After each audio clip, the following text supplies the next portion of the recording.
అదే రిపీట్ చేస్తానా. ఒక తల్లి ఇప్పుడున్న జీవన పరిణామంలో ఇద్దరు బిడ్డలే కంటది. ఒక 50 సంవత్సరాల ముందు ఒక తల్లి 10 నుంచి 15 మందికి జననివ్వగలిగే పరిపుష్టి ఆహారం అందింది. అయినప్పటికీ లంబాడీల జనాభా ఎట్లా పెరిగిందంటారు, లంబాడీల జనాభా ఎట్లా పెరిగిందంటారు. ఈ రోజున జాక్ చైర్మన్ గారు ఒక టైటిల్ ఇచ్చారు. ఒక 2 టైటిళ్ల మధ్యనే ఇవాళ తెలంగాణ రాష్ట్రంలో యుద్ధం జరుగుతుంది. ఒకటేమో ఆత్మగౌరవం, రెండవదేమో గోసపడుతున్న ఆదివాసీల ధర్మ యుద్ధం. ఈ యుద్ధంలో ఆత్మగౌరవం గెలుతుందో ధర్మ యుద్ధం గెలుతుందా? అసలు ఇక్కడ లంబడోనికి టైటిలే పెట్టుకుంటూ రాలేదు, వాడు మన మీద గెలుస్తాడట. యుద్ధం అని మన జాక్ చైర్మన్ ప్రకటించిండు, ఆత్మగౌరవం అని వాళ్ళు ప్రకటించిండ్రు. అసలు ఆత్మగౌరవం అనే పదానికి ప్రపంచంలో మైక్రో లెవెల్లో ఎతికినా కానీ వాళ్ళకి సూటబుల్ కాదు. ఆత్మగౌరవం అంటే వాళ్ళ ముందు చూపు కాదు, వాళ్ళ తెలివికి కాదు, వాళ్ళ దోపిడీకి కాదు, వాళ్ళ క్రిమినల్ యాక్టివిటీలకు కాదు, దోచుకునే విధానానికి కాదు. అమాయక ఆదివాసీల్ని 50 సంవత్సరాలుగా పంది కొక్కుల్లాగా నున్నగా తిన్న వాళ్ళకి ఆత్మగౌరవం అనే మాట అసలే సూటబుల్ కాదు మిత్రులారా. అది ఖమ్మం నడివోటి నుంచి వెళ్ళి వాళ్ళ మనం సవాలు ఇసురుతాను. అందుకే చాలా తెలివిగా అన్ని కోణాలు ఆలోచించి ఎవరి నిర్ణయం లేకుండా రాత్రికి రాత్రి మన చైర్మన్ గారు ధర్మయుద్ధం ప్రకటించాడు. మరి అది సమ్మక్క తల్లి వేపిందా లేదా మరి అలా బండారు వంశానికే తెలవాలి. ఇవాళ ఈ సందర్భం నుంచి వెళ్ళి నీరజ మేడాన్ని కూడా మనం గుర్తు చేసుకోవాలి. ఎందుకంటే అంత ఆషామాషి కాదు. ఇవాళ కొన్ని విమర్శలు మనం చూస్తాను. సుందరరామకృష్ణ గారు ఎంపీ అయితే వచ్చిండు, సుందరరామకృష్ణ గారి 30 సంవత్సరాలు ఏడిపోయిండు, సుందరరామకృష్ణ అయినా ఉద్యమాలలో లేడు కదా. చాలా చిల్లిగా వస్తాయి ఇవాళ విమర్శలు. అదే సుందరరామకృష్ణ గారు జాతి కోసం తన భార్య బొట్టు పెట్టి తిలకం దిద్ది 3 లక్షల జీతం నువ్వు కోల్పోయినా పర్వాలేదు, నీ ఉద్యోగం కోల్పోయినా పర్వాలేదు, కానీ నువ్వు యుద్ధ రంగంలో నడవంటాది కదా. 2 పక్కలు చూడాలి మనం. ఒక పక్కనే చూస్తే విమర్శ అవుతుంది, రెండో పక్క ఆయన పడే బాధలు, ఆకలి బాధలు, కుటుంబ సమస్యలు, ఆయనకు కుటుంబం ఉన్నది, ఒక జిల్లా స్థాయి ఉద్యోగాన్ని వదిలిపెట్టి వాళ్ళ రాత్రి అనక పగలనక అటు అస్మాబాద్ నుంచి అశ్వారావుపేట దాకా తిరిగే క్రమంలో ఆయనకేమన్నా అయితే క్రిమినల్ ట్రైబ్ అనే పదవులే ఉన్నది కదా. క్రిమినల్ ట్రైబ్ అనే దాంట్లోనే ఆయన పైన థ్రెట్ ఉన్నట్టే కదా. మరి ఇవన్నీ ఆలోచించకుండానే ఇంగిత జ్ఞానం లేకుండా విమర్శలు చేయడం అనేది దయచేసి మనం మానుకోవాల్సిన అవసరం ఉంటుంది. ఉద్యమకారులుగా ఉద్యమం అంటే సమీక్ష చేసుకోవాలా, ఎట్లా మనం కలిసిపోవాలి, ఐక్యతగా ఎట్లా ఉండాలి, భవిష్యత్ ఉద్యమాన్ని ఎట్లా నిర్మించాలి, ఆగమైపోతున్న ఆదివాసీ జాతిని ఎట్లా కాపాడుకోవాలనే ప్రణాళికలే ఉద్యమ కార్యాచరణ జరగాల తప్ప ఇంతకుముందు జాక్ చైర్మన్ గారు అన్నట్టు నడిబిగుతందుకే లవడోలుగా నడిబిగుతందుకే ప్రణాళికలు జరుగుతాయనే పద్ధతిలో మాత్రం పోవడం అనేది అది ఉద్యమానికి కూడా ప్రమాదకరం అనేది మనం గుర్తుపెట్టుకోవాల్సిన అవసరం ఉన్నది. ఈ సందర్భం నుంచి వెళ్ళి మనం ఒక డిక్లరేషన్ మనం ఇచ్చినాం. వాస్తవంగా కూడా 1996 నాటికి కూడా కొమరం భీం పోరాటం అనేది ఆదిమ సమాజానికి తెలియదు. 1996లో కొమరం భీం అనే పోరాట చరిత్ర లేదు, కొమరం భీం అనే విగ్రహం లేదు. 96లో ఎప్పుడైతే తుడుందెబ్బ ఉద్యమం ఉవ్వెత్తున లేసిందో జోడేఘాట్ కొండలనున్న కొమరం భీం చరిత్రని అల్లం రాజయ్య ఎప్పుడైతే కొమరం భీం నవల రూపంలో రాసిండో ఆ నవల నుంచి ఉన్న పదాల నుంచి ఆ నినాదాన్ని ఎత్తుకున్న తర్వాత వచ్చిందే ఇవాళ కొమరం భీం విగ్రహం, కొమరం భీం పోరాట చరిత్ర. ఆ పోరాట చరిత్ర వచ్చిన తర్వాతనే మాకు వీరుడు ఉండడం తెలిసింది. కానీ అదే 1940 దశకంలో కోయ గడ్డ పైన కోయ బొబ్బిలి సోయం వంశంలో వీరభద్రవన్న వంశంలో ఇవాళ సోయం గంగులు అనే వ్యక్తి కూడా అదే నిజాం సైన్యాలకు వ్యతిరేకంగా, అదే జల్జంగిల్ జమీన్ కోసం, అదే స్వయం ప్రతిపత్తి కోసం, అదే నేలపైన హక్కు కోసం పోరాటం చేసి అదే నిజాం తుపాకీ రాజ్యం తూటాలకు బలైపోయినా కానీ ఈ రోజు వరకు 80 సంవత్సరాలైనా కానీ సోయం గంగుల చరిత్ర ఇవాళ పోరాటంలో లేదు. సోయం గంగుల చరిత్ర అనేది పోరాటంలో లేదు. కొమరం భీంతో సమకాలికంగా ఇవాళ పోరాటం నడిపిన ఒక వీరుని చరిత్ర కాలగర్భంలో కలిసిపోయింది. కాబట్టి ఇవాళ జాక్ చైర్మన్ గారు ఖమ్మం నడి ఒడ్డున మొట్టమొదటి విగ్రహాన్ని ఇవాళ భూమి పూజ చేయడం జరిగింది. ఒక వీరుని నిలబెట్టే ప్రయత్నం జరుగుతుంది. మీరు 2 రకాల కొమరంభీం పోరాటాన్ని చదివినాం, సోయం గంగుల పోరాటాన్ని చదివినాం. కొమరంభీం పోరాటం బయటికి రావడానికి గల ముఖ్య కారణం ఏంటంటే కొమరంభీం పోరాటాన్ని విప్లవోద్యమం ఎత్తుకున్నది. ఆదిలాబాద్ జోడేఘాట్ కొండల్లో విస్తృతంగా నడిచిన మావోయిస్టు పార్టీ లాంటి విప్లవ సంఘాల పోరాటాన్ని బయటికి తీసుకొని వచ్చినాయి. విప్లవ సాహిత్యాన్ని జోడించి ఈ సమాజానికి కొమరంభీం నవల రూపంలో అందించగలిగినాయి. ఆ గ్యాప్ ఇక్కడ సోయం గంగులకు ఏర్పడ్డది కాబట్టి ఇవాళ ఆ అక్షరాన్ని ఇవాళ ఆయుధం కంటే బదులుగా ఇవాళ చరిత్ర నిర్మించాల్సిన బాధ్యత మా పరిశోధన కేంద్రానికి ఇంతకు ముందే డిక్లరేషన్ ఇవ్వడం జరిగింది చైర్మన్ గారు. ఈ రకంగా మనం ఇవాళ ఒక గొప్ప సందర్భంగా ఒక వీరుని మనం మన సమాజానికి పరిచయం చేయబోతాను. ఖమ్మంలో మనకు తెలుసు మన జనాభా తక్కువ, జియోగ్రాఫికల్ గా ఖమ్మం అంటేనే ఖమ్మల ఆధిపత్యం ఉన్న ప్రాంతం కదా. ఇక్కడ కూడా ఒక ట్యాంకు బండ పైన విగ్రహం పెట్టాలంటే మనం గూడెవలో కూర్చొని మాట్లాడుకున్నంత ఆశామాషి కాదు. నిర్వహణ కమిటీకి మనం వాస్తవంగా మొక్కాలి. ఎన్నో రకాల ప్రెజర్స్ ఉంటాయి. ర్యాలీ తీయొద్దని ప్రెజర్ ఉంటుంది, విగ్రహం పెట్టొద్దని ప్రెజర్ ఉంటుంది. మా తాడువాయిల్లో ఎటున్నాగారంలో విగ్రహం పెడితేనే R&B పర్మిషన్ ఉండాలంటే అక్కడ కూడా ఫైట్ చేయాల్సిన అవసరం ఏర్పడ్డది మన గూడెవాళ్ళే.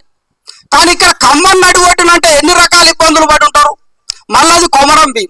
ఖమ్మం అంటే మెజారిటీ ట్రైన్ రూట్లలో లంబాడాలు ఆక్రమించిన ప్రాంతం వల్ల.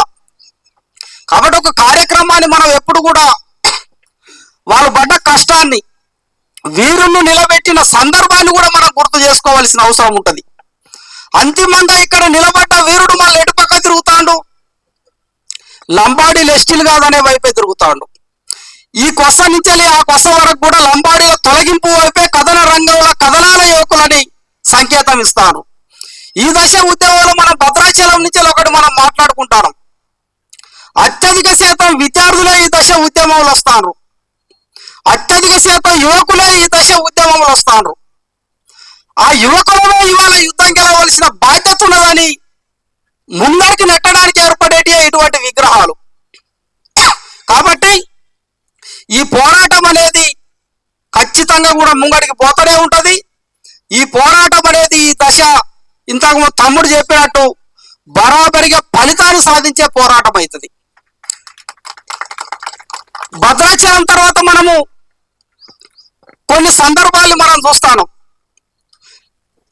అందులో మళ్ళీ ప్రధానంగా ముందే చెప్పిండు సారు, అరుణ్ కుమార్ లంబాడ తల్లులు పంది పిల్లలు అన్నట్టుగా అంటారు అని మమ్మల్ని అవమానించిండని చెప్తాడు.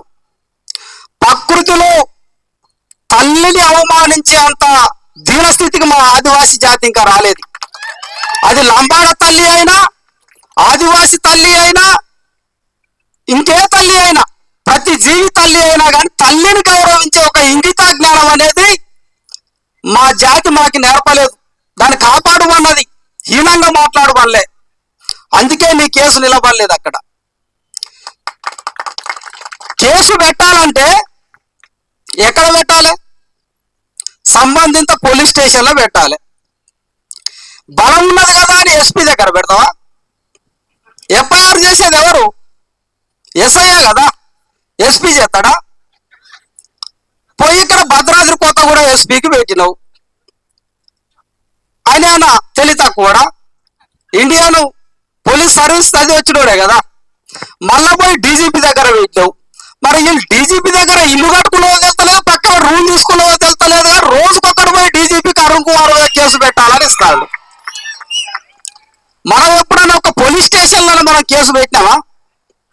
ఎక్కడైనా పోలీస్ స్టేషన్లో వల్గర్గా మాట్లాడతారు లంబాడీలు, వల్గర్గా మాట్లాడతారు లంబాడీలు. ఇవాళ యూట్యూబ్ స్టేటస్లలో యూట్యూబ్లో కొట్టి చూస్తే సుందర రామకృష్ణ కానీ, అరుణ్ కుమార్ కానీ, అరుణ్ పాపారావు కింద వాళ్ళకి చూస్తే ఎంత గలీజ్గుంటాయంటే కామెంట్స్. మనం ఎప్పుడైనా మాట్లాడినావా? మరి నువ్వేది కూకపోయి డీజీపీ దగ్గర కేసు పెడతారు? నీకు ఎస్ఐ సరిపోలేదు, సిఐ సరిపోలేదు, ఎస్పీ సరిపోలేదు. పోయి అక్కడ డీజీపీ దగ్గర అరుణ్ కుమార్ మీద కేసు పెట్టాలంటే మన ఆదివాసీ యువకులు ఏమన్నా చెప్పాలా? నువ్వు డీజీపీ దగ్గర కాదు, ఐక్యరాజ్య సమితిలో పెట్టినా కానీ మా సొసైటీ కూడా బీకలేవని అన్నారు. సిద్ధపడే దిగినాం. నీకు చేతనైన యుద్ధం చేయి, నువ్వు బయటకు వచ్చి మేము ధర్మయుద్ధం పెట్టాను, ఆత్మగౌరవం పెట్టావు. మేము ర్యాలీ పెడతాను, నువ్వు ర్యాలీ పెట్టుకో. మేము ధర్నా పెడతాం, నువ్వు ర్యాలీ పెట్టుకో. బరాబర్గా తందుకున్నావు అంటే ఒక కూర్చొని తనుకున్నావు. సేతయ్య కూడా పోయి నువ్వే ఉన్నావు బైక్ కేసు పెడతాందుకు.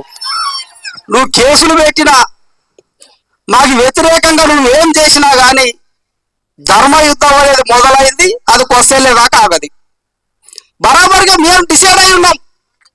ఒకవేళ రాజకీయంగా కనుక కుట్రలు జరిగి అరుణ్ కుమార్ అరెస్ట్ చేయాలంటే సంతోషం, హాయిగా జైల్లో కూర్చొని ఉంటాం. తర్వాత ఆట ఎట్లుంటుందో తెలుస్తుంది. ఇక్కడ జైల్లో అక్కడ అరుణ్ ఉంటే, జైల్లో సుందరరామకృష్ణ ఉంటే యుద్ధ రంగం ఆట ఇంకో తిరుగుంటది. కానీ మా పోరాటం శాంతియుత పోరాటం, ధర్మ పోరాటం అని మేము ఎప్పుడో డిక్లేర్ చేసినాం.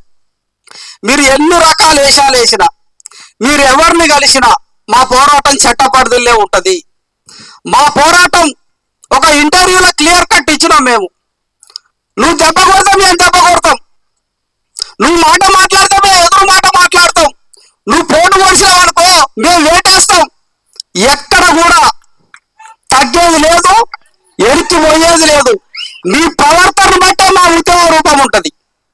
నీ ప్రవర్తన బట్టే మా ఉద్యమ రూపం ఉంటది. ఆ రకంగా మనము పోరాట మార్గాన్ని ముందరికి తీసుకుపోయే క్రమాన్ని మనం ఇవాళ జాక్ ఆధ్వర్యంలో మనం తీసుకుంటాను. ఇవాళ వాళ్ళని మనం చూస్తాను.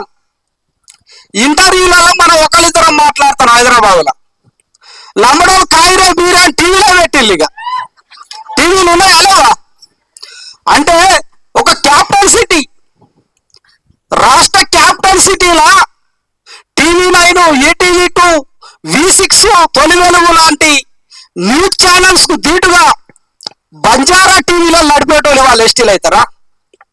వాళ్ళే ఎస్టీలు అంటారా? ఇవాళ వాళ్ళు ప్రత్యేకంగా టీవీలు పెట్టుకొని ఇక మనం తిట్టుడే ఆ టీవీల పనిగా. వాళ్ళ అంబాల భాషలు ఏం తిట్టాలో మాకు అర్థమవుతలేదు. తెలుగులో తిట్టినా అర్థమవుతుంది, అది ద్రవిడియన్ లాంగ్వేజ్. తమిళ్లో తిట్టినా అర్థమవుతుంది, అది ద్రవిడియన్ లాంగ్వేజ్. కన్నడలో తిట్టినా అర్థమవుతుంది, అది ద్రవిడియన్ లాంగ్వేజ్. వీడు తిట్టే భాష రాజస్థాన్ కొసకి మా జాక్ చేరు అని చెప్పినట్టు ఆఫ్ఘనిస్తాన్ లో ఉన్నది. మరి అది రావాలంటే మనం అక్కడ పోయి నేర్చుకోవాలి. నువ్వు ఏం తిట్టినా, ఎంత గోసమాట ఉరుకులో పెట్టినా కానీ బరాబరిగా నేను తొలగించేదాకా మా పోరాటం ఆగది. మేము వెనక్కిపోయేది లేదనేది కూడా స్పష్టంగా తెలియజేస్తాను. అదేవిధంగా ఇవాళ వీళ్ళు టీవీలలో కూర్చున్న వాళ్ళు మాట్లాడే మాటలు, ఒక ఒక మాటకే ఒక మాటను ఇచ్చినాం మనం. బొచ్చు కూడా వీకలేదంటే ఒక డిక్లరేషన్ ఇచ్చినాం. ఇప్పుడేం మాట్లాడతారు అంటే మన సీతారాం నాయక్ మాట్లాడతాడు. ఆయన ప్రొఫెసర్, గొప్ప మేధావి, అహంకార పూరితంగా ఉంటాయి ఆయన మాటలు. ఆయన ఏమంటాడంటే, ఏమ్రా బాయ్ మమ్మల్ని ఎస్టీలకెళ్ళి తీసేస్తాడా? మా లకీసా బంజారా చరిత్ర మీకు తెలుసా? ఢిల్లీలో ఎర్రకోట కట్టించిండు మన నన్నూరు ఆదివాసుల్ని. ఏమ్రా బాయ్ లకీసా బంజారా చరిత్ర మీకు తెలుసా? ఢిల్లీలో ఎర్రకోట కట్టించిండు. మరి ఢిల్లీలో లకీసా బంజారా ఎర్రకోట కట్టి తాన్ని ఆడుకోను ఎస్టీ రిజర్వేషన్. ఈ తెలంగాణలో ఎవరు అడుగుంటాడండి అంటే మనకు రాదా? రెచ్చగొడితే రెచ్చిపోవడం మనకు రాదా? ఢిల్లీలో వీళ్ళ రిజర్వేషన్ ఏంది? ఓసీ. ఢిల్లీలో వీళ్ళ రిజర్వేషన్ ఓసీ. మరి లకీసా బంజారా వంశానికి ఢిల్లీలో ఓసీ ఉన్నప్పుడు తెలంగాణ ఎట్లా వచ్చిందో మరి నువ్వు చెప్పాలి. ప్రొఫెసర్వి, గొప్ప మేధావి కదా. మా దొంగ ఉద్యోగంలో ఎస్టీ స్టేటస్ పొందినావు కదా, మా రిజర్వేషన్ లో ఇవాళ ప్రొఫెసర్ ఉద్యోగం పొందినావు కదా, ఒకసారి మహబూబాబాద్కి ఎంపీ కూడా అయినావు కదా. అయినాట భిక్ష వేసినట్టు నేను ఎంపీ ఉన్నప్పుడు ఆదివాసులకు సేవ ఏం చేసినావు? నున్నగా తిన్నావు, ఎక్కడ దొరుకుతా అక్కడ. భద్రాచలం ఐటీడీఏలా, ఎటున్నారు ఐటీడీఏలా పోరాళ్ళకు ఉద్యోగాలు రాకుండా దొంగ ఏజెన్సీ సర్టిఫికెట్లు క్రియేషన్ చేసి అక్రమ ఏజెన్సీ సర్టిఫికెట్లు ఇప్పించుకుంటా ఏనుకూరు పోయి తీతావా? ఏనుకూరు పోయి తీతావా? ఎన్ని దొంగ సర్టిఫికెట్లు ఉంటాయో ఏనుకూరు పోయి తీతావా? ఇవాళ చెప్పిండు, సుధీర్ అన్న చెప్పిండు, తాత పేరు కూడా మార్చుకుంటా ఉద్యోగం కోసం. తాత పేరు కూడా, అయ్య పేరు కూడా మార్చుకుంటారు. పొద్దుగా పాలు తాగిన తల్లి పేరు కూడా మార్చుకునే క్రిమినల్ ట్రైబల్ జాతి ఇది. అందుకే ఇవాళ ఈ దోపిడి. ఇవాళ ఈ రకంగా మనము బరాబరిగా దెబ్బకు దెబ్బ ఉంటుంది, పాటకు మాట ఉంటుంది. ఎస్పీ నాయకుడు ఒకరు మోపోయినరు వాళ్ళ బంజారా చెప్తారా టీవీలో. మీకు అసలు క్రీస్తు పూర్వానికి క్రీస్తు శకానికి తేడా తెలియదంటారు. ఇక ఒకడైతే ఏకంగా మాది భారతదేశం కాదంటావా, సింధు నాగరికత మాదంటారు. సింధు నాగరికత ఈలే కట్టించినట్టు మాట్లాడతారు. దానికి కూడా బరాబరిగా సమాధానం చెప్పినావు. సింధు నాగరికత దేశం అది నీదైతే మరి అది చదవక 100 సంవత్సరాలు ఆట. మరి నువ్వు చదువు నీదైతే, నువ్వు చదవవు కదా నీదైతే. ఇప్పుడు నేనేమంటారా, ఇగో ఇక్కడ కట్టుకున్న ఇల్లు నాదంటారా. ఆ ఇంట్లో ఎవరైనా వచ్చి అడిగినప్పుడు ఎన్ని దూరాలు ఉన్నాయి, ఎన్ని వివరాలు ఉన్నాయి, నువ్వు ఆ ఇంటి పైన కప్పు కట్టినావా, గడ్డేసినావా, స్లాబ్ పోసినావా, ఒక రింగ్కు ఎన్ని ఫీట్లు ఉన్నాయి, ఎంత పొడవు ఉన్నది, దాని టోటల్ డిస్టెన్స్ ఎంత, కంపౌండ్ వాళ్ళు ఎంత చెప్పాలి కదా. అంటే భారతదేశంలో ఒక పురాతన నాగరికత సింధు నాగరికత ఒక గొప్పది ఉన్నది. ఇక ఏకంగా ఇది ఎవరినో తెలుతలేదు 100 సంవత్సరాలు ఇప్పటికి ఆ నాగరికత. ప్రపంచంలో 2000 యూనివర్సిటీలు, 170 దేశాలు, అక్కడ మొత్తం 100 సంవత్సరాలుగా అక్కడ ఉన్న లిపిని బొమ్మల్ని బయటికి తీసి ఇది ఎవరిది, ఇంత గొప్ప నాగరికత క్రీస్తు పూర్వమే ఎవరు ఏర్పాటు చేసిర్రు ఇక్కడ, ఇది ఎవరు తెలుతలేదు కాబట్టి మా వెంట వెళ్ళిపోతారు. సింధు నాగరికత మాదనే కాడికి వచ్చింది వాళ్ళ కథ. అంటే ఇగో ఇంత ఘోరంగా చరిత్రను మానిప్లై చేసి సేవాలాల్ వర్ధంతికి, ఇక సేవాలాల్ మరి ఆయన ఏం చేసిండో మరి ప్రభుత్వానికి తెలవాలి, పైసలు ఇచ్చేటోళ్ళకి తెలవాలి, ఆ నెత్తుకొని తిరిగే తెలంగాణ సమాజానికి కూడా తెలవాలి.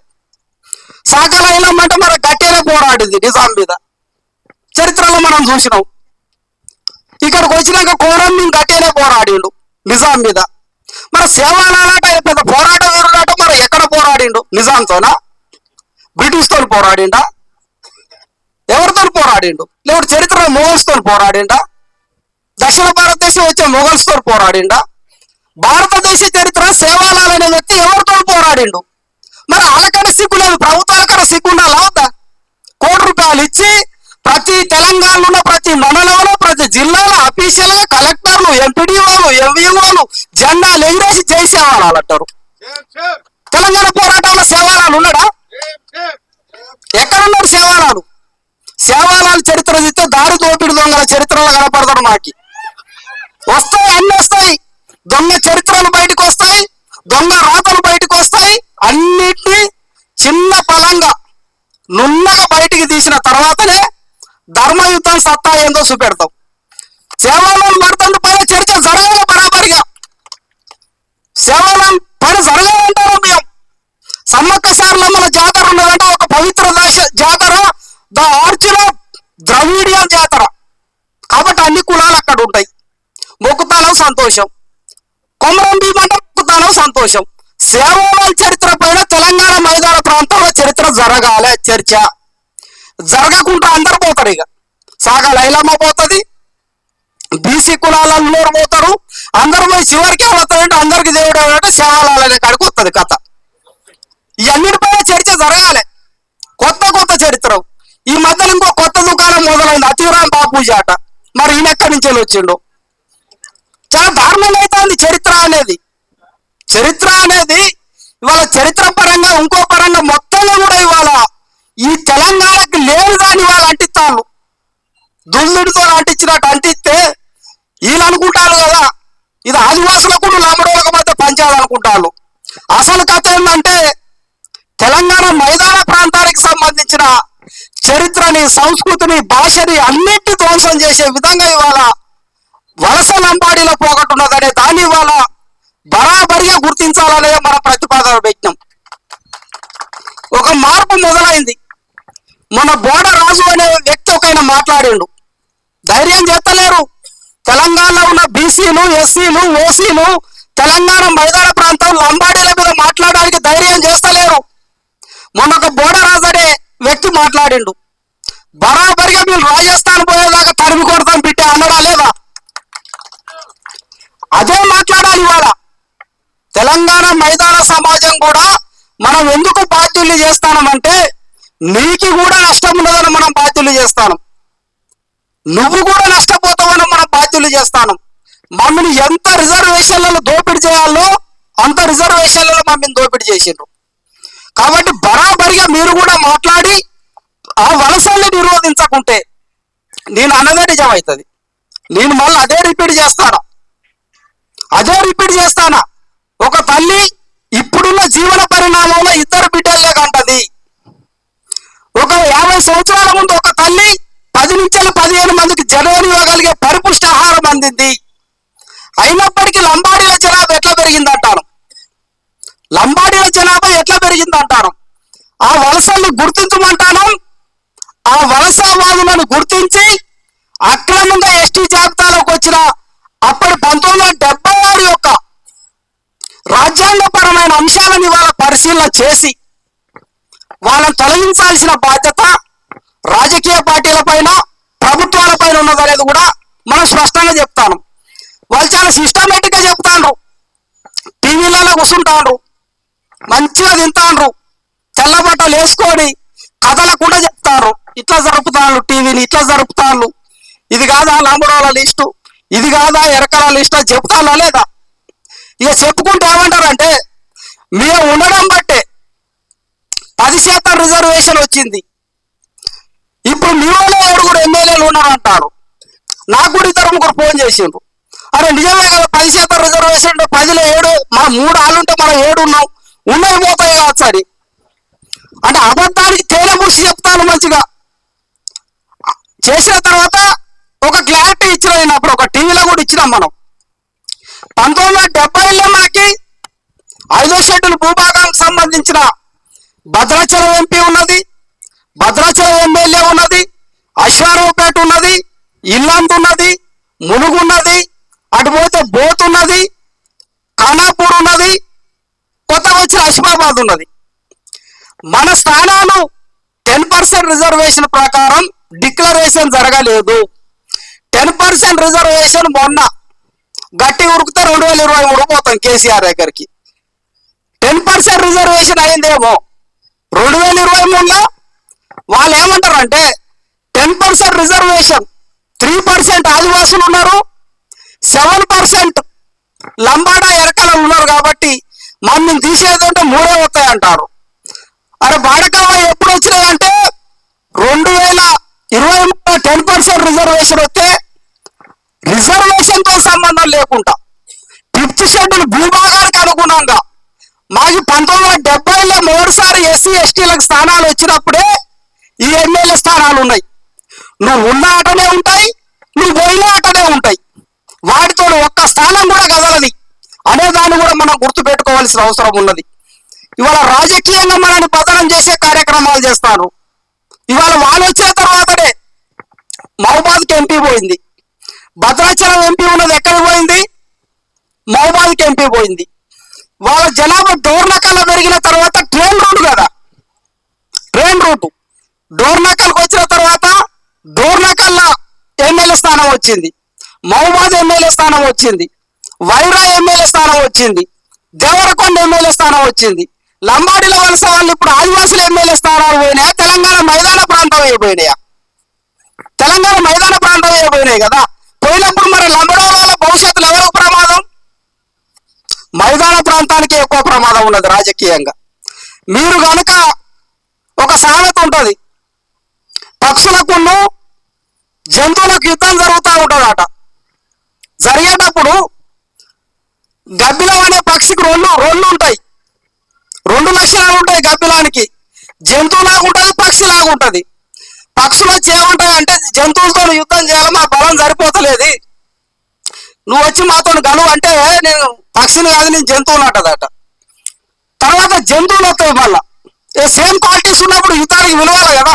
సుందరరామకృష్ణ సార్ పిలిచినప్పుడు వీరభద్రరావు అంటే సాయి తమ్ముడు అరుణ్ పిలిచినప్పుడు విలువాలి కదా. అప్పుడు ఏమంటదంటే నాకు జంతువు లక్షణాలు ఉన్నాయి కానీ నేను మీతో పాటు రాను యుద్ధంలోకి అని అంటదట. అది మంచిగా ఏం చేస్తుంది, ఒకటే ఉంటుంది. కొద్ది రోజులు పక్షులు జంతువులు మంచిగా కొట్టుకుంటాయి. ఇక 4 రోజుల తర్వాత చర్చలు పెట్టుకుని అంటే అన్ని కలిసిపోతాయి. మంచిగా కలిసిపోయి మనం తన్నుకుడు కరెక్ట్ కాదు, ఈ అడవిలో నువ్వు పైన తింటావు నేను కింద తింటా, నీకు నాకు ఏ పంచాయతీ లేదు, అడవిలో అందరం కలిసి బతుకుదాం అంటాం. ఈ 2 కలిసిన తర్వాత గబ్బిలో వస్తుంది వీటికి, నేను మీతో ఉంటా అని. ఇటు పక్షులు పిలితే రావాయే, జంతువులు పిలితే రావాయే. ఈ 2 కలిపికి ఎదుగుతా పోయి ఇప్పుడు ఎక్కడ ఉంటుంది గబ్బిలం? నౌ స్టిల్ ఎక్కడ ఉంటుంది గబ్బిలం? రాత్రి పూట చెట్టుకెళ్ళని పడుతుంది, పగల పూట గృహాల్లో ఉంటుంది. బయటికి వెళ్తే పక్షులకి ఎదుగుతాయి, జంతువులకి ఎదుగుతాయి. తెలంగాణ కూడా తెలంగాణ సమాజం కూడా బరాబరిగా తెలుసుకోవాలి. వలస వచ్చిన లంబాడీల వైపు ఉంటారా, స్థానికంగా ఉన్న ఆదివాసుల వైపు ఉంటారా? స్థానికంగా ఉన్న ఆదివాసుల వైపు ఉంటారా? నష్టపోతున్న ఆదివాసుల వైపు ఉంటారా? గోసపడుతున్న ఆదివాసుల వైపు ఉంటారా? 50 సంవత్సరాలుగా విద్య అందక, ఉద్యోగం అందక, ఉపాధి అందక ఐటీడీఏల రక్తం అయినట్టు తాగుతాను. ఇవాళ జనిగల రక్తం నాకు తేరుపడుతుందా? జనిగ కాలం పెట్టి రక్తం నాకు తేరుపడుతుందా? అవి అట్లా రక్తం తాగినట్టు ఇవాళ మా రిజర్వేషన్లను మొత్తం దోసుకపోడుతూ మా పిల్లలంతా నిరుద్యోగుల ఇల్లు, ఉద్యోగాలు రాక కోసపడతారు. ఇగో ఈ పక్షాన తెలంగాణ సమాజం ఉంటుందా అని వాళ్ళు తెలుసుకోవాల్సిన అవసరం ఉన్నది. ఒకవేళ కనుక తెలుసుకోలేని పక్షాన ఏం చేస్తామో భద్రాచలం డిక్లరేషన్ ఇచ్చింది. కొంతమంది ఏం మాట్లాడిండ్రు, మోడీ లాంటి వాళ్ళు ఈ తెలంగాణతో ఏం లేనిరా ఆయన సపరేట్ రాష్ట్రం ఆడుతూ ఓడిచిపోదా? నీ రాష్ట్రం నాకు నా రిజర్వేషన్లు ఇయ్యది, నీ రాష్ట్రం దొంగ ఎస్టీని ఎస్టీ అంటది, నీ రాష్ట్ర ప్రజలంతా ఎవరు అనుకుంటారు? లంబాడీలు అనుకుంటారు. మరి ఉన్నప్పుడు ఆర్టికల్ 3 చాలా సిస్టమేటిక్ గా ఇంగ్లీష్ వర్డ్లో రాసి ఉంటది. ఆర్టికల్ 3 ప్రకారం తెలంగాణ ఏర్పడ్డదని ఉంటుందా? ఒకసారి పార్లమెంట్ బిల్లు చదువుదామా? పార్లమెంట్ లో తెలంగాణ రాష్ట్రం ఏర్పడేటప్పుడు ఒక బిల్లును ప్రవేశపెడతారు కదా, ఆ బిల్లును ఒకసారి స్టడీ చేద్దామా ఇంగ్లీష్ దాని తెలుగులకి? చాలా సిస్టమేటిక్ గా ఇండియన్ టెరిటోరియల్ లో తెలంగాణ అనే ఒక కొత్త రాష్ట్రం ఏర్పడబోతోంది. ఆ రాష్ట్రం అనేది గోండ్వానా భూభాగాన్ని డివైడ్ చేసుకుంటే ఒక కొత్త రాష్ట్రం ఏర్పడబోతోంది. కాబట్టి గోండ్వానా యొక్క అనుమతి ఉండాలనేది పార్లమెంట్ యొక్క ఉద్దేశం. అంటే నీ రాష్ట్ర పునాది కూడా చరిత్రలో నా గోండ్వానా అనే ఒక అగ్రిమెంట్ మీద ఏర్పడ్డ రాష్ట్రమే కదా. మరి నువ్వు నా పక్షాన ఉండనప్పుడు మరి నేనే పక్షాన ఉండాలి, నా భూభాగ పక్షాన ఉండాలి కదా. కాబట్టి చాలా కాంట్రవర్సీస్ ఉంటాయి భవిష్యత్తులో. మేము కనుక ఆ డిమాండ్లు తీసుకురాగలిగేది ఉంటే తెలంగాణ జియోగ్రాఫికల్ స్ట్రక్చరే మారుతుంది. మాకి గనక అన్యాయం జరిగేది ఉంటే మా డిమాండ్ పట్ల ఇవాళ మాట్లాడతాను. పిరికేనంత మందిలో ఏం చేస్తారని, పిరికేనంత మందిలోను ఏం చేస్తారని మాట్లాడతారు కదా. పిరికేడంత మందిలోనికి తెలుసు, పిరికేడంత మందిలోనికి వేట ఎట్లా చేయాలో తెలుసు. 100 కనుసుల గుంపు పోతా అంటే ఒక్కటే ఒక బాణంతో ఒక జంతువును కొడతాడు. ఎక్కడ కొడతాడు? కరెక్ట్ గుండెకాయ కొడతాడు. ఇక అది సప్పుమంటది, కింద పడుతుంది. ఇక పోయి ఎత్తుకొని వచ్చి దాన్ని కోసి పోగులు వేసుకుంటే అంటే ఒక ఒక సృహ ఉన్న ఆదివాసికే నువ్వు పిరకడంత మంది ఉన్న సవాలు ఇస్తానవా? కాబట్టి ఎక్కడ కూడా చరిత్రను బరాబరిగా చదివినాం, యుద్ధ వ్యూహాలు బరాబరిగా చదివినాం. మాకు రాబోయే నిర్బంధం ఎట్లుండో కూడా మేము ఆల్రెడీ సిద్ధపడిపోయి ఉన్నాం. రామకృష్ణ సార్ మేము రాత్రి చాలా డిస్కషన్ చేస్తాం. ఉద్యమాలు ఎట్లుంటాయి, భవిష్యత్తు ఎట్లుంటది, కుట్రలు ఎట్లుంటాయి, కొమరం భీం చంపినట్టు కుర్దు పటేల్ పక్కెమటి ఎట్లుంటాడు, సోయం గంగూలీ చంపింది ఎవరో కదా, వాళ్ళు ఎవరే చంపింది చరిత్రలా ఎట్లా ఉంటాయి, శత్రువు ఎట్లా కొంటాడు, పోరాటాలు ఎందుకు ఓడిపోయాయి, బిర్సా ముండా పోరాటం ఎందుకు ఓడిపోయింది, ప్రతి పోరాటానికి క్షుణ్ణంగా చదివి ఆట మొదలు పెట్టాం. కాబట్టి మాకు ఒక అంచనా ఉన్నది. అందులో మేము ఏ నిర్బంధం తట్టుకోవాలో మాకు అంచనా ఉన్నది.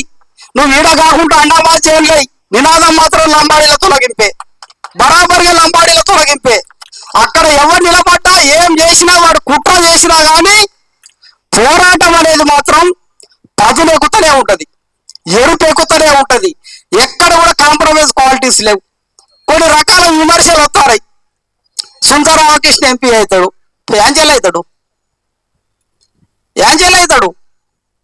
నేను 2 సార్లు ఎంపీ పోటీ చేసిన. మహబూబాబాద్ ఎంపీ కాన్స్టిట్యున్సీలో ఇక అయోధ్య రావాలని ఉన్నాడు చెప్పాలి. మహబూబాబాద్ ఎంపీ కాన్స్టిట్యున్సీలో 16,20,000 ఓట్లు ఉంటాయి. 16,20,000 ఓట్లలో లంబాడీల ఓట్లు 3.5 నుంచి 4 లక్షలు ఉంటాయి. కోయాల ఓట్లు ఎన్ని ఉంటాయో చెప్పాలా? 2,70,000 ఓట్లు కోయాలే ఉంటాయి. యాదవుల ఓట్లు 3,56,000 ఉంటాయి. మాదిగల ఓట్లు 1,75,000 ఉంటాయి. మాలల ఓట్లు 1,56,000 ఓట్లు ఉంటాయి. బీసీ కులాలు వీళ్ళందరినీ కలుపుతారు ఉంటాయి. మన ఓట్లు 2,70,000. ఇప్పుడు 17 ముక్కలు చేస్తే మన బలరాయనకి ఎన్ని ఓట్లు వచ్చినాయి? 6.5 లక్షల ఓట్లు వచ్చినాయి. కోయోడికి నున్న ఓట్లు వేసుకున్నా కానీ ఎంపీ కాదు మనం. ఇంకెన్ని ఓట్లు కావాలి? 4 లక్షల ఓట్లు కావాలి. ఇక మనం కూడా లంబవతిలో వలస తీసుకురావాలి. మరి గ్యాంచెల్లన్న మనం గెలవాలంటే సాధ్యం కాదు. ఎంపీ ఎందుకు పోటీలు ఉండాల్సి వస్తుందంటే ఉద్యమాన్ని బతికించుకోవడానికి, లంబాడీలకు మేము వ్యతిరేకం అనడానికి. ఓడిపోతామని తెలిసినా కానీ యుద్ధం చేసిన ఎంపీ ఎన్నికలు మహబూబాద్ గుర్తుపెట్టుకోండి. ఓడిపోతామని తెలిసినా కానీ ఇగో ఈ డిమాండ్ను బతికించుకోవడానికి పోటీలు ఉండడు, అంతే తప్ప గెలవడానికి కాదు. నీకు నాన్ ట్రైబ్స్ ఓట్లు వేస్తారా? 11 లక్షల ఓట్లు నాన్ ట్రైబ్స్ ఉన్నాయి, మనకి వేస్తారా? అసలు మనోళ్ళు వేస్తారా? ఫస్ట్ 2,70,000 వన్ సైడ్ మనం వేసుకుంటామా? అంటే మన తప్పు కాదు అది, మన సమాజం తప్పనొద్దు. మన సమాజం యొక్క సామాజిక స్పృహ, వాళ్ళ యొక్క విద్య, వాళ్ళ రాజకీయ చైతన్యం, వాళ్ళున్న జియోగ్రాఫికల్ స్ట్రక్చర్లో చైతన్యం లేదు కాబట్టి మనకు మన ఓట్లు వేసుకోరు. ఇన్ కేసు ఒకవేళ వేసుకున్నా కానీ గెలవం అనుకున్నప్పుడు మరి సుందరరామకృష్ణ ఎంపీ ఎట్లయితాడు చెప్పుల్లిగా? ఎట్లయితాడు? అంటే ఇటువంటి విమర్శలు కూడా కొంత ఈ ఉద్యమాన్ని అంచడానికి వస్తాయి. కానీ మహబూబాదు స్థానం ఉన్నంతసేపు ఆదివాసులు ఎంపీలు కాకుండా భద్రాచలం ఉన్నంతసేపు మిడియం బాబురావుని ఎంపీ చూసినాం మనం. పూర్తిగా ఆదివాసులే ఎంపీ ఉంటారు. ఇక్కడ ఉంటే ఆదివాసులు ఎంపీ అవుతారు.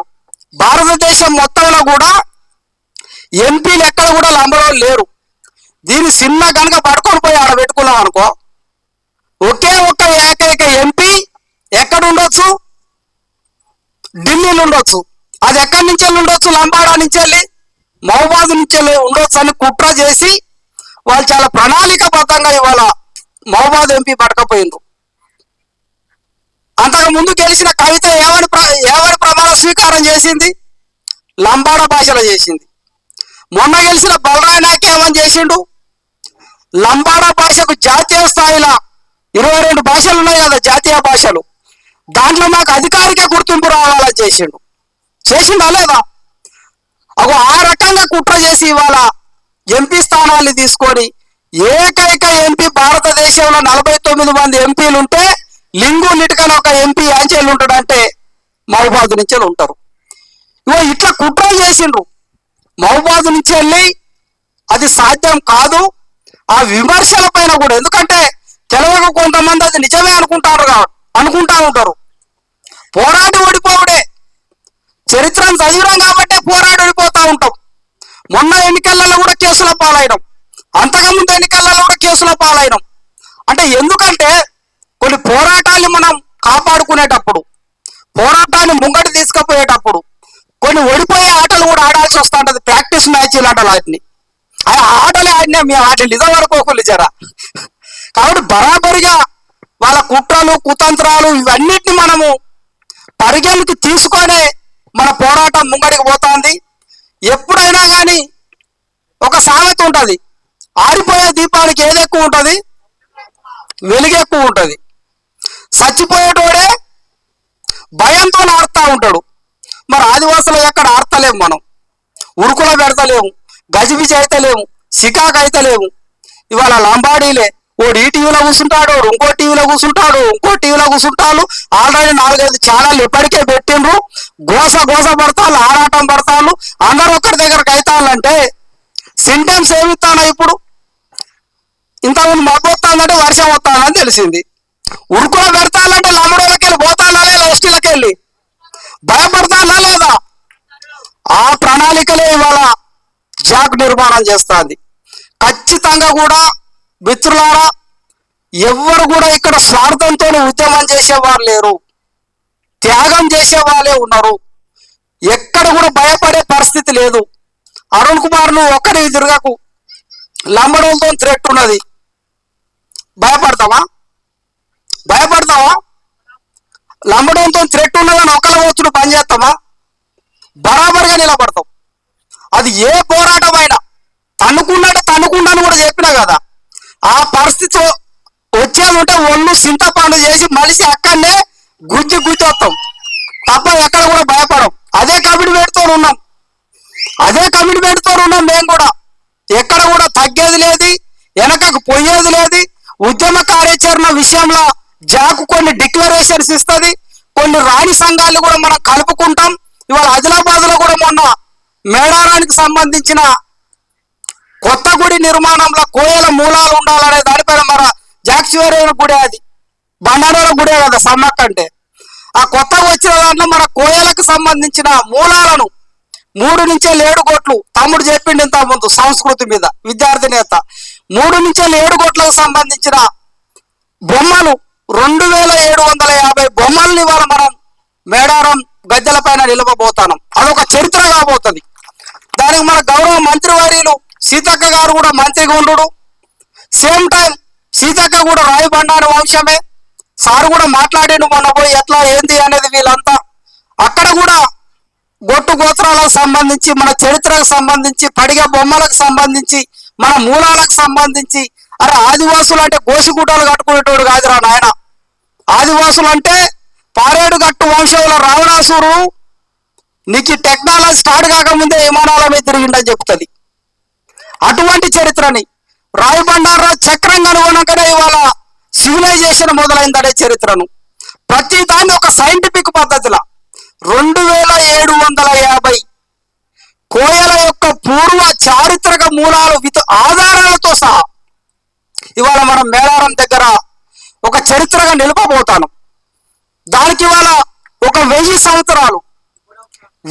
సంవత్సరాలు అది హిందూ మతం వచ్చినా, బుద్ధిజం వచ్చినా, జైనిజం వచ్చినా, క్రైస్తవులు వచ్చినా నేల నుంచి కిందికి ముక్కు రాకినా కానీ మేడారం గుడి అనేది కోయల్ది అయితే తప్ప పక్కుంది కాదనే పద్ధతిలో ఇవాళ మనము ఆ గుడిని నిర్మించబోతాను. దానికి కూడా మనకు ప్రభుత్వం నుంచి అటువంటి విల్లింగ్ ఉన్నది, సపోర్ట్ ఉన్నది. దాన్ని చేస్తాను వాటి కొంత సార్ కుడి భుజంకి కొద్దిగా తక్కువ కనపడతా ఉంటా. బరాబర్గా ఒక 4-5 రోజులలో అది పూర్తి అవుతుంది. ఖచ్చితంగా కూడా ఈ ఉద్యమాన్ని 24 గంటల ఉద్యమంగా వాడతాం.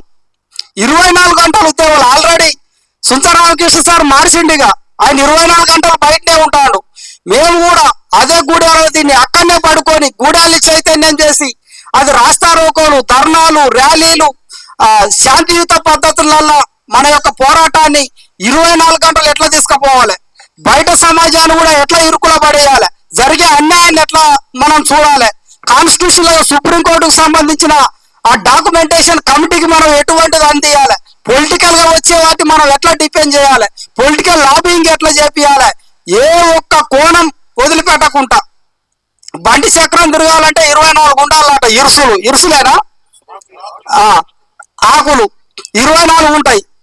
అందుకే బండారా జాక్ చేరువేనాయండు. బ్యాలెన్స్ ఉండాలి కదా, వాళ్ళు ఒకటి తక్కువేలా కానీ తేడా వస్తుంది. కాబట్టి అన్ని కోణాలు బరాబరిగా మన వేల్పులు సమ్మక్క సార్లమ్మ తల్లి కూడా మన వెనుకున్నాయి. ఈ పోరాటంలో దయచేసి విద్యార్థులు సోషల్ మీడియాని, ఇన్స్టాగ్రామ్, ఎఫ్బి కానీ మిగతా ఏమున్నా కానీ చిన్న ఇష్యూను కూడా స్టేటస్ రూపంలో పంపాలి. మేము ఒకటి జాకు నుంచి ఒక స్ట్రక్చర్ ఇస్తాం. ఇవాళ వాళ్ళు ఏమంటారు అంటే తెలంగాణలో మేము అసలు వలసే రాలేదంటారు. సంజీవ్ నాయక్ మాట్లాడతాను ఇవాళ. ఫస్ట్ కోయలు తిన్నలాట, తర్వాత గోండోలు తిన్నాడు, లాస్ట్కు లమ్మడోలు తిన్నలాట. అగో ఈ సంజీవ్ నాయక్ మాట్లాడేది ఎట్లున్నదంటే ఆ పద్ధతులు ఉన్నది. మేము వలసే రాలేదు, మేము స్థానికులమే అంటాడు. దానికి ఎవిడెన్స్ రావాలంటే ఏనుకూర్ల సుధీర్ అన్న లాంటి వాళ్ళు పనిచేయాలి. ఎన్ని తండాలు వచ్చినాయి, 70ల తండాలు ఎన్ని, 60ల తండాలు ఎన్ని, 80ల తండాలు ఎన్ని, 90లు ఎన్ని, 2025 ఎన్ని, వాళ్ళ జనాభా, ఓటర్ లిస్టు, వాళ్ళ యొక్క ఇంకా మిగతా సంబంధించిన సర్వే రిపోర్ట్లు, ఇవన్నిటి మనమే ప్రభుత్వం చేయకముందే ప్రతి గూడెంలో చదువుకున్న వాళ్ళు ఉన్నాం కదా, ప్రతి గూడెంలో డిగ్రీ చదివిన వాళ్ళు, పీజీ చదివిన వాళ్ళు ఉన్నారు కదా. వాళ్ళే ఆ గూడెంలో ఒక రీసెర్చ్ స్కాలర్ గా మారి అక్కడ దాదాను అడుగుతూ చెప్తాడు, ఈ తండా ఎప్పుడు వచ్చింది అంటే సంవత్సరంతో సహా చెప్తాడు. ఆ తండాలున్న లంబాడ ముసలోడు వచ్చి కోయదోరాని దండం పెడతా, జొన్నలు పెట్టు జర ఆకలి అవుతుందంటే జొన్నలు పెట్టిన సంఘటన చెప్తాడు. జొన్నలు తిన్న తర్వాత ఆ జొన్న సేమి ఎట్లా కబ్జా చేసిందో కూడా చెప్తారు, బరాబర్గా చెప్తారు. ఫస్ట్ అయ్యా దొర అనుకోటిచ్చిన లంబాడ ఇవాళ ఆ కోయదొర మూలాన్ని సిదివేసి లంబడోడే రీసెర్చ్ మెథడ్ల మీ యొక్క క్వశ్చనరీ లాగా ఇవన్నీ మా జాకు నుంచి వెళ్ళి మీ అన్ని గ్రామాలకు వాట్సాప్ లో పంపినప్పుడు దాన్ని ప్రింట్ తీసుకొని డీటెయిల్స్ ఫిల్ చేసి పలానా తండా ఈ ఆగబోయిన గుడెం ఉండే ఈ ఆగబోయిన గుడెంకు 2 కుటుంబాలు వచ్చినాయి ఎడ్ల బండి కట్టుకొని అక్కడ కొసకుంటే అప్పుడు ఏమంటాడు గూడెం పెద్ద మనిషి ఉంటాడు కదా దొరపాటేలు అరే ఈడోడు వచ్చిన రాడు మనకు మంచి బుద్ధి ఉన్నది ఆకలి అయితే అన్నం పెట్టే బుద్ధి ఉన్నది సోటు లేకుండా సోటు చూపెట్టే బుద్ధి ఉన్నది వాడు మళ్ళీ తిరిగి మన గొంతు కోసే బుద్ధి అనుకున్నది ఇవన్నిటి మనం చెప్పాలి సైంటిఫిక్ గా మనం చెప్పాలి కదా అప్పుడు ఏమవుతుంది వాడు సొన్నాలు తీసుకొని ఉన్న తర్వాత ఓ గుంట భూమి అడుగుతాడు గుంట పోయి 10 అవుతుంది అనుకున్న తెలియకి వాళ్ళ 20 ఎకరాలు కట్టి మనది గుడిసే ఉన్నదా లబడోది మాత్రం అద్దాల మేడ అవుతుంది ఇవన్నిటి సిస్టమేటిక్ గా ఎక్కడెక్కడ ఎట్లా జరిగింది ఎంత వలస ఏ ఇయర్ వచ్చింది అనేది కూడా జాక్ ఒక ప్రపారం ఇస్తుంది నింపి కనుక పంపేది ఉంటే మనమే ఒక కమిషన్ రిపోర్ట్ లాగా తయారు చేసి ఈ వలసవాదుల్ని మళ్ళా తరిమి కొట్టేదాకా మన పోరాటం ఉంటది ఇవాళ గుర్తుపెట్టుకోని మిత్రులారా వాడు 60 లక్షలు ఉన్నా ఆడ 60 లక్షలు ఉన్నా వానికాడ పైసలు ఉన్నా వాడు 60 ఎమ్మెల్యే స్థానాలు ఉన్నా రాజకీయాల్ని తలకిందులు చేసిన మనం ఎందుకు గెలుస్తామంటే తెలంగాణ రావడానికి కూడా 60 సంవత్సరాలు పట్టింది తెలంగాణ కూడా ఆంధ్ర ఉంది పెద్ద బలం కాదా ఢిల్లీ బలం పైసల బలం ఎమ్మెల్యే స్థానాలు వానే ఎక్కువ మంత్రులు వాళ్ళే రాజశేఖర్ రెడ్డి చంద్రబాబు నాయుడు ఉదండుల్ని మెడలు వంచి పాతాళానికి దొక్కి వాళ్ళ తెలంగాణ రాష్ట్రాన్ని సాధించుకోలేదా తెలంగాణ మనం సాధించుకోలే మా హక్కుని 200 సంవత్సరాలు జరిగింది స్వతంత్ర పోరాటం ఎన్నో పోరాటాలు ఎన్నో త్యాగాలు ఎంతో మంది చచ్చిపోయినరు 200 సంవత్సరాల తర్వాతనైనా కానీ అనివార్యంగా గెలిచింది న్యాయమే కదా మరి ఇప్పుడు లంబాడీల విషయంలో మనం ఎందుకు గెలవం ఇంకా పైనుంచి మనం పోరాటంలో ఆగుతావా కొద్దిగా ఓపిక పడతాను కానీ ఇంకా పదులు పెట్టేది ఉంటే ఆగాం కదా ఎక్కడ పెట్టాలి ఎక్కడ ఏం చేయాలి ప్రతి ప్రణాళికలు ప్రతి వ్యూహ రచనలు అన్ని కూడా నిర్మాణం అవుతాయి భద్రాచలం తర్వాత కూడా ఒక చిన్నది ఉన్నది కొంచెం విరామం ఉన్నదంటే భద్రాచలం తర్వాత బతుకమ్మ పండుగ వచ్చే సద్దులు వచ్చే దసరా చేసుకున్నాను ఎలక్షన్ కోడ్ వచ్చింది ఎంబటే అరే ఎలక్షన్ కోడ్ ఉన్నప్పుడు మరి మూమెంట్ జరగొద్దు కదా మరి ఏం చేద్దాం ఎలక్షన్ కోడ్ అంటే రాత్రి తిరిగి మరి కమిటీలన్నీ వేద్దామని చెప్పినాం ఈ లోపల మళ్ళీ ఏమైపోయిందంటే రిజర్వేషన్ల పంచాయతీలు ఎలక్షన్లు బంద్ అవుతూని మళ్ళా కార్యాచరణ మొదలైంది ఎక్కడ కూడా మనం సైలెన్స్ ఉన్నంత మాత్రాన ఉద్యమం ఆగిపోయినట్టు కాదు బరాబరిగా సైలెన్స్ గా కూర్చొని చూస్తామంటే కరకెక్కిస్తానన్నట్టే బాణానికి అట్లనే అనుకొని మనం ఉండాలి ఇప్పటి నుంచి అయితే కంపల్సరిగా ఉద్యమ ప్రణాళిక నిత్యం కొనసాగుతుంది మానుకోట మార్చి వాళ్ళది లంబాడ గడ్డ ఇవాళ చూసినాం కదా ఖమ్మంలో పర్మిషన్ ఏందని నువ్వేంద్రబాబు ఇచ్చేదని కూర్చున్నాడా లేదా రోడ్ మీద ఎక్కడ కూడా కాంప్రమైజ్ కాడు అయ్యే పరిస్థితి లేదు రేపు పొద్దుగాల మానుకోటలో కూడా అదే జరుగుతుంది ఆదిలాబాద్ లో అదే జరుగుతుంది ఎక్కడైనా కానీ ఈ ఉద్యమాన్ని మొత్తం ర్యాపిడ్ చేసి వేడి చేసి ఇనుములు వంచినట్టు ప్రభుత్వాలు ఉంచి బరాబరిగా హక్కును సాధించే దిశగా మన పోరాటాలు ఉంటాయి కాబట్టి ఈ యొక్క బహిరంగ సదస్సు కార్యక్రమానికి విచ్చేసినటువంటి విద్యార్థులు మహిళలందరికీ మరొకసారి ఉద్యమ వందనాలు తెలియజేసుకుంటూ భవిష్యత్ కార్యాచరణని చైర్మన్ గారు డిక్లేర్ చేస్తారని తెలియజేస్తూ ముగిస్తున్నా.